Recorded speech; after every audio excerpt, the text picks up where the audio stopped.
بسم اللہ الرحمن الرحیم۔ میرے پیارے اور بہت ہی پیارے بھائیوں، یہ یاد دہانی ہے، زندگی بڑی تیزی کے ساتھ گزر رہی ہے۔ دیکھیے، ابھی ایسا لگتا ہے کل کی بات ہے، رمضان کا مہینہ شروع ہوا، ابھی آخری 1-2 روزے رہ گئے۔ تو یہ رمضان کا مہینہ بھی جو زندگی ہے انسانی، اس کی بھی ایک مثال ہے، سمجھ لیجیے۔ دیکھیے، جنہوں نے روزے رکھے ان کا بھی وقت گزر گیا، جنہوں نے نہیں رکھے وقت ان کا بھی گزر گیا، لیکن جو دلی اطمینان روزے داروں کو ہوتا ہے وہ دوسروں کو نہیں ہوتا ہے۔ یہی مثال زندگی کی ہے، اور یہ زندگی سب کی گزر جائے گی، لیکن جنہوں نے دنیا میں اللہ کی بندگی کی، اللہ کی فرمانبرداری کی، جس مقصد کے لیے پیدا کیے گئے تھے وہ کام کیا، تو ان کو آگے جا کے سکون ملے گا، اور اتنا سکون ملے گا کہ آج ہم سوچ نہیں سکتے۔ اللہ تعالیٰ نے یہی ہم سے وعدے کیے کہ دیکھو سارے انسانوں تمہیں میں نے پیدا کیا ہے، بس میرے بندے ہو، اور زندگی اس طرح بسر کرو جس طرح میں چاہتا ہوں، میرا حکم مانو، جن چیزوں سے میں نے منع کیا ہے وہ نہ کرو، اور جن کا میں نے کرنے کا حکم دیا وہ کرو، تاکہ دنیا والے دیکھ لیں کہ فرمانبردار اس طرح کے ہوتے ہیں۔ تمہارا اٹھنا بیٹھنا اللہ کی بندگی ہو، دوسروں کو محسوس ہو کہ یہ اللہ کا بندہ ہے، یہ معاشرے کا بندہ نہیں ہے، یہ رسم و رواج کا بندہ نہیں ہے، یہ پیروں کی پنڈلیاں دبانے والا نہیں ہے، یہ قبروں کے سامنے جھکنے والا نہیں ہے، مزاروں کے سامنے جھکنے والا نہیں ہے، مورتیوں کے سامنے جھکنے والا نہیں ہے۔ اس کی زندگی ثابت کرتی ہے کہ ایک اوپر والا ہے، یہ صرف اوپر والے کے سامنے جھکتا ہے، اس کی فرمانبرداری کرتا ہے، یہ تعداد کو نہیں دیکھتا ہے، یہ دوسروں کی مال و دولت کو نہیں دیکھتا ہے، اور یہ پہچان گیا ہے کہ یہ جو زندگی ہے یہ امتحان کی زندگی ہے۔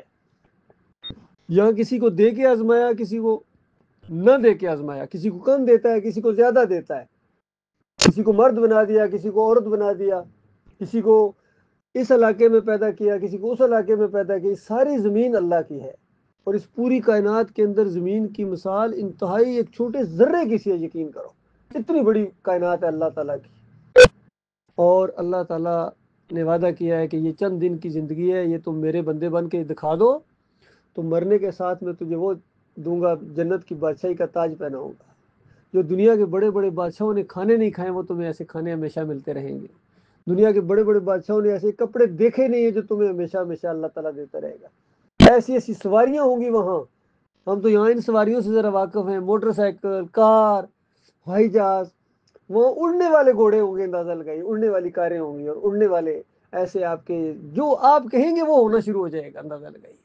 اور ہمیشہ ہمیشہ کے لیے خوبصورت آپ کے جیون ساتھی ہوں گے، وہاں بیویاں ہوں گی، خادم ہوں گے، رشتہ دار وہاں اکٹھے ہوں گے، آپس میں دوستیاں ہوں گی، سب کچھ ہوگا، انبیاء کے ساتھ ملاقاتیں ہوں گی، اور صدیقین کے ساتھ گفتگو ہوگی، بغل گیرے ہوں گے، معانقے کریں گے، ہاتھ ملائیں گے، اور سب سے بڑھ کر اللہ کا دیدار کریں گے، اللہ کا دیدار کریں گے۔ یقین کرو میرے بھائیوں، یہ ساری چیزیں اللہ تعالیٰ نے مخلص مومنوں کے لیے رکھی ہیں، جو اللہ کو مانتے ہیں، اور جو اللہ کے ساتھ شرک کرتے ہیں ان کے اوپر اللہ تعالیٰ نے یہ ساری چیزیں حرام کر دی ہیں۔ ہمیشہ ہمیشہ کبھی اپنے مالک کا دیدار نہ کر سکیں گے، کبھی جنت کی خوشبو تک نہ پا سکیں گے شرک کرنے والے، حالانکہ 500 میل تک جنت کی خوشبو جائے گی، لیکن وہ خوشبو سے بھی محروم رکھے جائیں گے۔ یہ قرآن اور صحیح حدیث کا آخری فیصلہ ہے میرے بھائی، جو میں پیغام اپنے بھائیوں تک پہنچانے آتا ہوں، یاد دہانی کرانے آتا ہوں کہ انسان دنیا میں ہوتا ہے، ذرا کئی دفعہ بھول جاتا ہے، لیکن بار بار تک یہ چیز یاد دہانی ہوتی رہے۔ جیسے سورہ فاتحہ پڑھتے ہیں، اس کو بار بار دہرایا جاتا ہے، ہر رکعت کے اندر دہرایا جاتا ہے، اللہ کی تعریفیں کی جاتی ہے، الحمدللہ رب العالمین، تاکہ بندگی کا یہ رشتہ بار بار قائم رہے۔ اور الرحمن الرحیم مالک یوم الدین، اللہ سے ہم اقرار کرتے ہیں کہ فیصلہ کا دن مالک آپ حاکم ہیں، آپ فیصلہ کریں گے، کوئی اور نہیں فیصلہ کرے گا۔ جنت جہنم کا فیصلہ ایک ہستی کے ہاتھ میں ہے، تو اسی کو خوش کرے تو تب ملے گی نا جنت، کسی اور کے سامنے جھکنے سے تو جنت پھر نہیں مل سکتی ہے، کسی اور کی خوشامد کرنے سے تو پھر جنت نہیں مل سکتی ہے۔ پھر ایاک نعبد و ایاک نستعین کا اقرار کرتے ہیں ہم۔ وعلیکم السلام ورحمۃ اللہ، یہ پہ بیٹھیے۔ اللہ تعالیٰ سے عہد و پیمان کرتے ہیں، بندگی کے اس رشتے کو ہم دوبارہ جوڑتے ہیں، بار بار کہتے ہیں کہ اللہ میں تیرا بندہ ہوں، میں کسی اور کا بندہ نہیں ہوں۔ ایاکا نہ زور ہے، عربی جاننے والے جانتے ہیں اس کو، ایاکا، صرف تیری میں بندگی کرتا ہوں، میں صرف تجھ سے مدد مانگتا ہوں۔ اور عربی کے اندر اس کا یہ مطلب بھی ہے کہ صرف تیری بندگی کروں گا، اور صرف تجھے مدد کے لیے پکاروں گا، آئندہ بھی یہ عہد و پیمان ہوتے ہیں اللہ تعالیٰ کے ساتھ۔ اب اسی عہد و پیمان کو یہ توڑ دیتے ہیں. کوئی یا علی مدد کے ساتھ شرک کرتا ہے, کوئی یا رسول مدد کی پکارے لگاتا ہے, کوئی یا عبد القادر جیلانی کو پکار رہا ہے. بتاؤ یہ سارے اللہ ہیں کیا ہے؟ اللہ پھر کیا ہوا؟ اتنی سادہ سی بات نہیں سمجھ میں آتی ہے؟ ہماری پوری قوم اس کے اندر غرق ہو گئی, اکثریت. اب ہندوؤں میں اور ان میں کوئی فرق نظر نہیں آتا. وہ اپنی مورتی کے سامنے جھکتا ہے, یہ اپنی قبر کے سامنے جھکتا ہے. بتاؤ, دونوں اللہ کے سامنے نہیں جھکتے ہیں, اپنے مالک کے سامنے نہیں جھکتے ہیں. اور اگر جھکتے بھی سر کبھی ادھر دوگلے, تو یہ دوگلا پن نہیں چلے گا اللہ کے ہاں. اس کو اللہ تعالیٰ کہتا ہے وَمَا يُؤْمِنُ أَكْثَرُهُم بِاللَّهِ إِلَّا وَهُمْ مُشْرِكُونَ. اکثریت اللہ کو اس طرح مانتی ہے کہ ساتھ ساتھ شرک بھی کرتے ہیں. اس طرح کا ماننا اللہ کو نہیں چاہیے. اللہ ایسے ہی لوگوں کو کافر مشرک کہتا رہا. اس سے پہلے وہ ابراہیم علیہ السلام کو پکارتے تھے مشرکین مکہ, لات منات حبل کو پکارتے تھے. کیا جھگڑا تھا نبی علیہ السلام کا اور مشرکین مکہ کا؟ آپس میں رشتہ دار تھے, کوئی چچا ہے, کوئی ماموں ہے, کوئی باپ ہے, کوئی بیٹا ہے, آپس میں لڑ پڑے ہیں جنگ بدر کے اندر. کیا لڑائی تھی؟ کس مسئلے پر لڑائی؟ کیا زمین کی لڑائی تھی, یا کوئی عورتوں کی لڑائی تھی, یا پیسے کی لڑائی تھی, یا ملک کی کوئی آپس میں لڑائی تھی کہ ادھر والا ملک آپ کا تو ادھر والا ملک ہمارا ہے؟ یہ کوئی لڑائی تھی؟ لڑائی اس نقطے کے اوپر تھی کہ اللہ اکیلا ہے یا بابا اور کاکا بھی بیچ میں شامل ہیں. بس اس پر لڑائی شروع ہو گئی. اور ویسے اللہ تعالیٰ لڑائی جھگڑے کو پسند نہیں کرتا ہے, لیکن یہ لڑائی, یہ جھگڑا, جس طرح نوح علیہ السلام کی قوم کہتی ہے نوح تو نے جھگڑا کیا اور بڑا ہی جھگڑا کیا ہم سے. تو نوح علیہ السلام کی جھگڑا کیا تھا نوح علیہ السلام نے, لیکن وہ جھگڑا کون سا تھا؟ وہ جھگڑا الہ کا جھگڑا تھا کہ لوگوں مالک تمہارا ایک ہے, رب تمہارا ایک ہے. اور باقی بات سوا یوس یو کو پکارتے ہو. سورہ نوح کے اندر ان کے نام آئے, پڑھو, قرآن آپ کے پاس رکھا ہوا ہے, سورہ نوح پڑھو, یہ نام آئے ہیں. قوم ان کو پکارتی تھی, کہتی تھی کہ ود بابا کو نہ چھوڑنا, سوا بابا کو نہ چھوڑنا. یوس اور یوس کو بالکل نہیں چھوڑنا, پیچھے بچے گا کیا تمہارے پاس, اس طرح کہتے تھے. اور نوح علیہ السلام 950 سال اس دعوت کو دیتے رہے. تو دیکھو یا قوم اعبدوا اللہ ما لکم من الہ غیرہ, قوم کے لوگوں اللہ کی بندگی کرو, اس کے علاوہ نہیں ہے تمہارا کوئی الہ, یہ تم نے جھوٹ گڑے ہوئے ہیں. اور پھر جنہوں نے مانا اس بات کو, وہ کشتی میں بیٹھے تھے, باقی ساری قوم کو رگڑ دیا گیا. بیٹا بھی گیا, بیوی بھی گئی. رشتے اللہ نے بتائے. آدم کیا نام ہے, ابراہیم علیہ السلام کا والد کہاں گیا آپ نظر کریں. نوح علیہ السلام کی بیوی, لوط علیہ السلام کی بیوی کتنے ہیں. نبی علیہ السلام کے سگے چچا کتنے ہیں, جنہوں نے اگر نہیں مانا ہے تو کہاں چلے گئے بتاؤ اللہ کے بندو.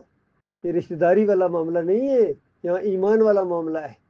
جو ایمان لائے گا اللہ کے ہاں معزز ہوگا. سارے آدم علیہ السلام کی اولاد ہیں, اور آدم علیہ السلام مٹی سے بنائے گئے تھے. جو اللہ کا فرمانبردار ہے وہ اللہ کا پیارا ہے. اللہ کا پیارا بننا ہے تو اللہ کو پکارو. عام طور پر دوسروں کی بندگی کرتے ہیں, جب منع کیا جاتا کہتے ہیں یہ اللہ کے بڑے پیارے ہیں. جی اچھا جی, پیارے ہیں تو کس وجہ سے پیارے ہیں؟ اللہ کی بندگی کی تھی تب پیارے ہیں. اور تم ان کی بندگی کر رہے, تم کیسے پیارے ہو سکتے ہو؟ وہ تو جنتوں میں چلے گئے, تمہارا کیا بنے گا؟